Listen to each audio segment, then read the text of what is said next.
Good morning, everybody. Freilich and Rosh Chodesh Adar. We're finishing up the subject of, so to speak, the introduction to Ribbis, and today we're actually going to use it as a springboard to discuss a very, very important issue, which unfortunately is very nogei l'maisa. So we talked about the fact that according to many of Shitos, it's how the Mechaber paskins, a meshumad, a heretic, is a coin, right? You're allowed to lend to him with interest. There's no obligation of v'che'achicha. We don't worry, says the Ramban, about the nafik minei zara ma'aliyah, he'll have kosher children because he lives among the Goyim. And the Beis Yosef extends that to anybody who is a mumar lahachis, he is rebellious, and he's not keeping Torah mitzvahs. The Ramah says, Yesh rachmirim af b'mumar lahalvoso. V'tov lahachmirim efshar l'isham menu. You should be machmir not to lend to a mumar. And the best approach is to somehow figure out how to get out of it. Some shitos, the Pischei Shuvah says it's usher to lend to him without interest. Just perhaps like to a guy. You can't lend to him without interest. That's some opinions. The best approach is not to lend to him at all. So the springboard question is, how do we adjudicate, how do we judge irreligious Jews today? Jews who are not yet shomer Torah mitzvahs. And this has a lot of ramifications, Rabbi say. Has ramifications for wine. Has ramifications for cooking. That's where it comes up most, frankly. And it has ramifications for ribbis. Because when we engage in a loan which may have ribbis, and many of us, for the mortgages of our houses, especially if you use the Haimisha mortgage brokers, these companies are owned by Jews, although Lamaisa, they sell them right away to someone else, but it doesn't make a difference. Initially, the loan is right. So you do a heter iska. But often that's not possible, because imagine if you said to a guy, to someone who's not from, to sign a heter iska, he'll say, oh, I got to show my lawyer, and that'll take a whole hak d'maisa, and lawyers charge money, no offense over here. And, and then the lawyer's going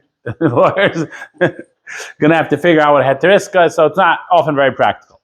And really the question is, do you say that someone who's not keeping Torah mitzvos, is he doing it because he knows about it, and he just doesn't want to do it, or not? And it's a complex thing. When we use that phrase, tinok shenishba, a child that's been taken captive among the Goyim, so our imagery, right, is like, someone was kidnapped and brought up, Rahman al-San, that just happened, right? But he's brought up in some island somewhere and never comes in contact with a Jew. And when he's, 25, 30 years old, he shows up in some Jewish community and he has no idea what's flying, and he's been Mechal Shabbos, right? That's our image.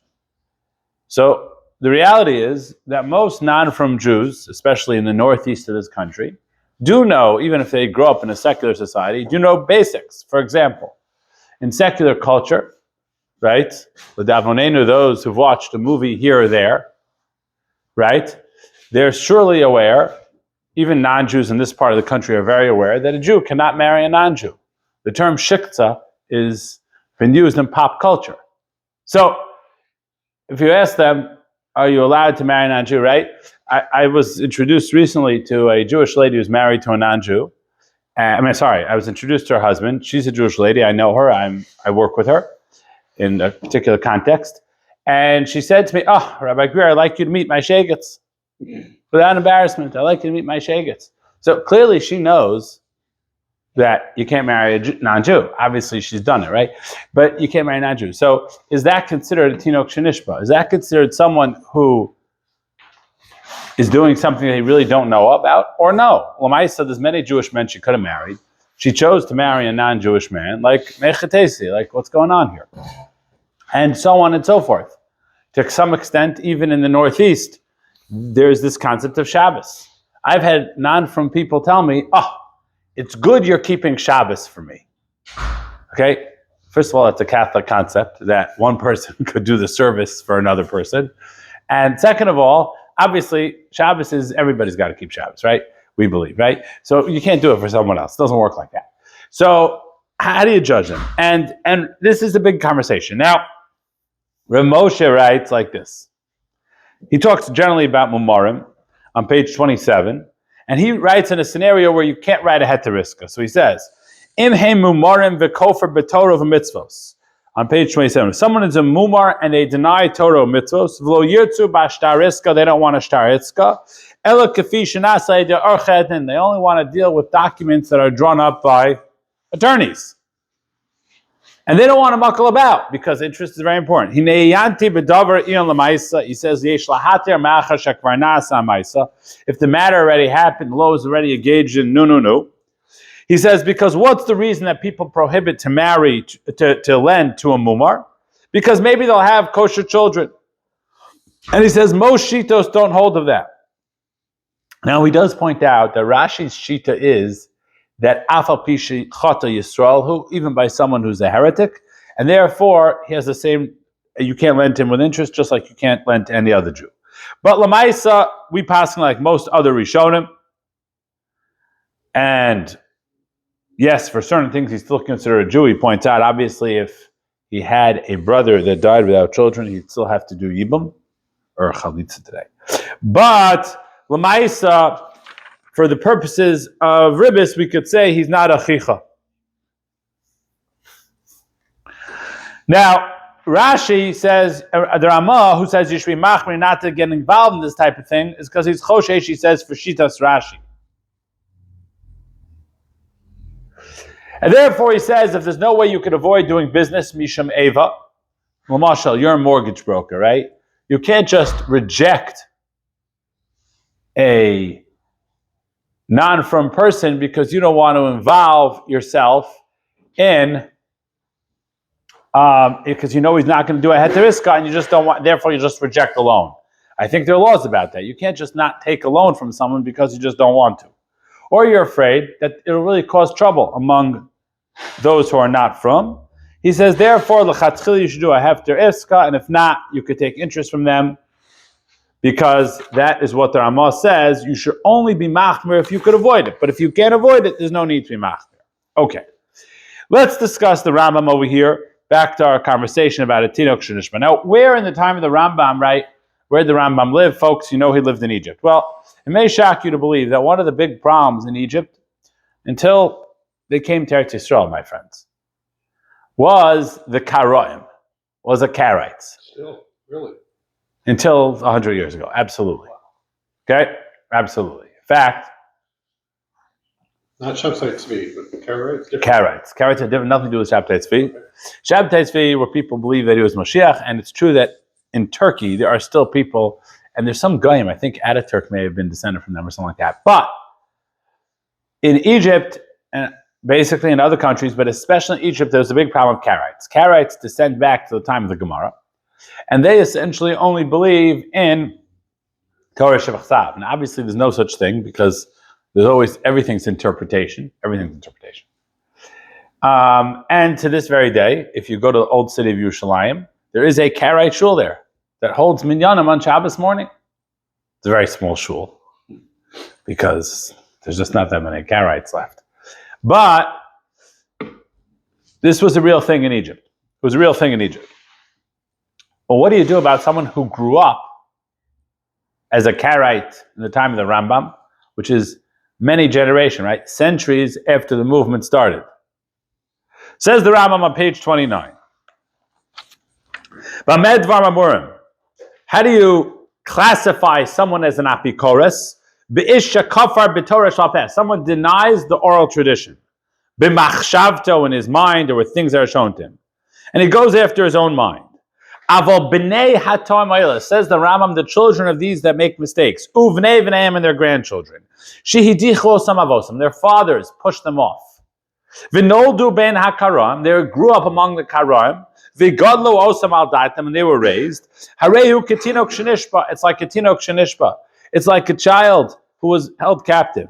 V'gadluhu, and they raised him. V'eno zoriz lechos b'darchei mitzvos sharehu kanos. He's like someone who has something, a circumstance beyond your control, and then he heard about it afterwards. Lamaisa, it's true he saw Jews, but he grew up being educated through the Karaite theory that the Torah Sheba'al Peh is not true. He says those people are not considered apikorsim. Lefichach roi lachziram b'tshuva, you should return them in repentance. V'lamashcham b'divrei shalom, beautiful words, and you should draw them close b'divrei shalom, with peaceful words. Ad shiachzru le'eson HaTorah, until they go back to the strength of the Torah.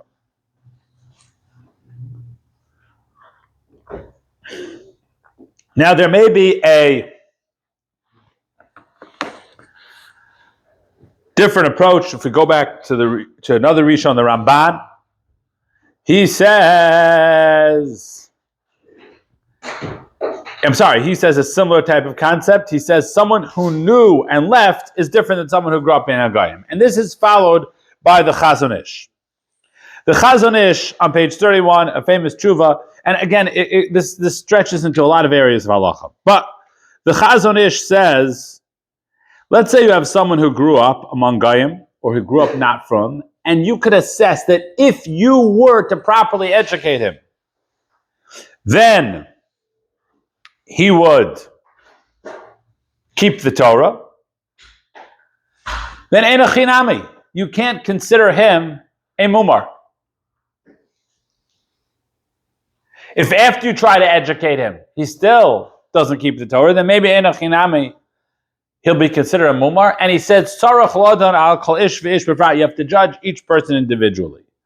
L'mashal, someone who's not from, grows up in a from neighborhood. But maybe the reason why he's not keeping Torah mitzvahs is he just was never exposed to education in a normal way. He was never exposed to the beauty of Torah mitzvahs. His entire relationship with it may be not pleasant, or maybe what he gets from the movies or from a Netflix series that inappropriately characterizes marriage, whatever it is, he may not get it properly. And maybe if he would, then he would be from. Such a person, you can't say, is Dino Kamumar, is like a mumar. He said, when we talk about the Tzedukim Bizman HaShas, they were mamish mezidim. They mamish were on purpose. They actively rebelled against the Chachamim. They grew up as from here. They actively rebelled against the Chachamim. That's not the situation with many people today. And he says, Shavosa Pershim Midarche Tzibur, people whose parents, ancestors went off, so to speak. Munis Gadol, he grew up without exposure to Torah, or I should say proper exposure to Torah. Dino ki Yisrael l'chol davar, he's like a Jew for all matters. V'nami tzarech lamod shir yidiyaso ilo chashiv k'mezid. You have to assess appropriately whether he's called like a mezid, but he doesn't want to so quickly say that he's considered a mezid just because he has knowledge that something's wrong to do. Yes, it's true. Most Jews in the Northeast probably could tell you that they're not supposed to marry Goyim, but they're going to do it anyways. That's probably true. But you could also say that they don't understand. They were never taught, why should they marry a Jew? Okay, someone said you shouldn't do it. Very nice. But they were never taught why they should marry a Jew. So how can you blame them? And that's kind of what he's saying. They don't have the proper knowledge base. They don't have the proper educational experience. I don't even mean knowledge of facts. And maybe if they would have the knowledge of facts, then ein chinami, they would do it. In which case, they're not classified as a mumar. This is a very important thing to know regarding many areas of halacha, regarding Mechal Shabbos B'far Hesya, because if they have a din like an akum for certain things, involving saving them, involving being Mechal Shabbos for them if you have to save them. And you could call it a leniency, but it's a very beautiful way to look at the situation that we're faced with today, where we don't have people that, very rarely do you have someone, it happens, very rarely do you have someone who's really, really doing it lahachas. And you could even argue and extend this, even someone who grew up in a from Sviva, but Nebuch, because of a unfortunate experience that he underwent, he goes off the derech, so to speak. So again, in a certain sense, he's a Chinok Shenishba. He tragically was not properly exposed to the beauty of Torah mitzvahs, and maybe if he were, things would be a little different. It's something to think about. Obviously, for kashrus, we're machmir. There's no question about that. But there's a difference between being machmir for kashrus, which obviously we have to do, and when you don't have a choice, and also it's stam, a very important perspective. Have a wonderful, wonderful Shabbos and a good Rosh Chodesh.